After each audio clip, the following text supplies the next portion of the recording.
Puasa Ashura 10 Muharram. Keutamaan puasa sunnah di hari Ashura 10 Muharram. Nabi SAW ditanya mengenai keistimewaan puasa Ashura. Baginda menjawab, puasa Ashura akan menghapus dosa setahun yang lalu. Hadis riwayat Muslim nombor 1162. Niat puasa hari Tasu'a Muharram. Nawaitu sawma ghadin min yaumi tasu'ain sunnatan lillahi ta'ala. Aku berniat berpuasa sunat hari Tasu'a kerana Allah Ta'ala. Niat puasa hari Ashura. Nawaitu sawma ghadin min yaumi Ashura'a sunnatan lillahi ta'ala. Daku berniat puasa sunat hari Ashura kerana Allah Ta'ala. Niat puasa hari Ahada Asyara. Nawaitu sawma ghadin yaumi Ahada Asyara al-Muharramu sunnatan lillahi ta'ala. Daku berniat puasa sunat hari ke-11 Muharram kerana Allah Ta'ala. Kelebihan bulan Muharram. Di antara kelebihan bulan ini seperti yang dinyatakan di dalam Al-Quran berdasarkan firman Allah SWT seperti yang berikut. Maksudnya, sesungguhnya bilangan bulan di sisi Allah SWT adalah sebanyak 12 bulan sebagaimana yang terdapat di dalam Kitabullah. Pada hari diciptakan langit-langit dan juga bumi. Di antaranya, yakni bulan-bulan tersebut adalah 4 bulan haram. Demikian itulah agama yang lurus, maka janganlah kalian menzalimi diri kalian di dalam bulan-bulan tersebut. Surah At-Taubah ayat 36. Rasulullah SAW telah pun memberikan penjelasan berkenaan dengan 4 bulan haram tersebut dengan sabda baginda, maksudnya dalam setahun itu ada 12 bulan dan di antaranya adalah 4 bulan haram, 3 bulan yang berturut-turut iaitu Zulqaidah, Zulhijjah dan Muharram serta bulan Rajab yang berada di antara Jamadil Akhir dan juga Sya'ban. Riwayat Al-Bukhari. Justru dua nas di atas jelas menunjukkan bahawa bulan Muharram dimuliakan kerana ia termasuk dalam kalangan 4 bulan haram yang mana diharamkan untuk berperang pada bulan-bulan haram, serta ianya sangat dihormati dari sudut amalan soleh di dalamnya menjadi besar ganjarannya, manakala dosa dan maksiat juga turut menjadi lebih besar di dalam bulan-bulan haram. Terdapat galakan berpuasa dalam bulan Muharram. Di antara amalan soleh yang sangat digalakkan untuk umat Islam lakukan pada bulan Muharram adalah dengan memperbanyakkan berpuasa sunat. Ini dapat dilihat berdasarkan sebuah riwayat daripada Abu Hurairah radhiyallahu anhu. Beliau berkata bahawa Rasulullah SAW bersabda, seafdal-afdal puasa setelah bulan Ramadan adalah puasa pada bulan Allah Al-Muharram. Dan sesungguhnya solat yang paling afdal setelah solat fardu adalah solat malam, yakni Qiyamul Lail. Riwayat Abu Dawud. Demikian juga terdapat sebuah hadis yang menceritakan berkenaan seorang lelaki telah bertanya kepada Rasulullah SAW tentang bulan apakah yang Rasulullah SAW perintahkan untuk dirinya berpuasa setelah bulan Ramadan. Maka jawab baginda SAW, sekiranya kamu hendak berpuasa setelah bulan Ramadan, maka berpuasalah kamu pada bulan Al-Muharram kerana sesungguhnya ia adalah bulan Allah. Riwayat At-Tirmizi. Berdasarkan kepada dua hadis di atas, terdapat dua kelebihan yang terdapat pada bulan Muharram. Ianya seperti berikut.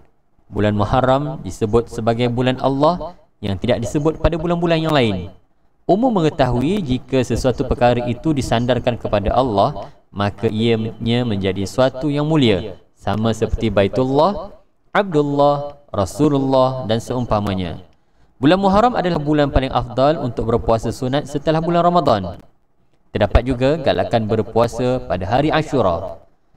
Walaupun berpuasa pada sepanjang bulan Muharram adalah digalakkan, akan tetapi terdapat nas khusus yang menceritakan berkenaan kelebihan berpuasa pada 10 Muharram, iaitu hari Ashura. Ini adalah berdasarkan beberapa riwayat berikut. Antaranya adalah sebuah riwayat daripada Abu Qatadah bahawa Rasulullah SAW bersabda, berpuasa pada hari Ashura sesungguhnya aku mengharapkan kepada Allah supaya ia dapat menghapuskan dosa-dosa setahun sebelumnya. Riwayat Ibnu Majah. Begitu juga sebuah hadis riwayat daripada Abdullah Ibnu Abbas yang berkata, Rasulullah SAW datang ke Madinah dan kemudian baginda melihat golongan Yahudi berpuasa pada hari Ashura. Lalu baginda berkata, apakah ini? Mereka pun menjawab, ini adalah hari yang baik. Inilah harinya Allah menyelamatkan Bani Israel daripada musuh mereka. Maka Musa pun berpuasa pada hari tersebut. Lalu baginda bersabda, aku lebih berhak ke atas Musa berbanding kamu. Maka baginda pun berpuasa pada hari tersebut dan memerintahkan supaya umatnya berpuasa pada hari itu. Riwayat Al-Bukhari. Kedua-dua hadis di atas jelas menunjukkan bahawa puasa pada hari Ashura adalah diperintahkan kepada umat Muhammad SAW dan hukumnya adalah sunat. Perintah supaya menyelisihi Yahudi. Walaupun kita digalakkan untuk berpuasa pada 10 Muharram, akan tetapi kita juga turut diperintahkan untuk mengikutinya dengan berpuasa pada hari sebelum ataupun hari selepasnya. Ini adalah bertujuan untuk menyelisihi golongan Yahudi yang hanya berpuasa pada 10 Muharram secara tunggal. Hal ini berdasarkan sebuah riwayat daripada Ibnu Abbas radhiyallahu anhuma. Beliau berkata bahawa Nabi Muhammad sallallahu alaihi wasallam bersabda, berpuasalah kalian pada hari Ashura dan berbezalah dengan golongan Yahudi, yakni berpuasalah sehari sebelumnya ataupun sehari selepasnya. Riwayat Ahmad.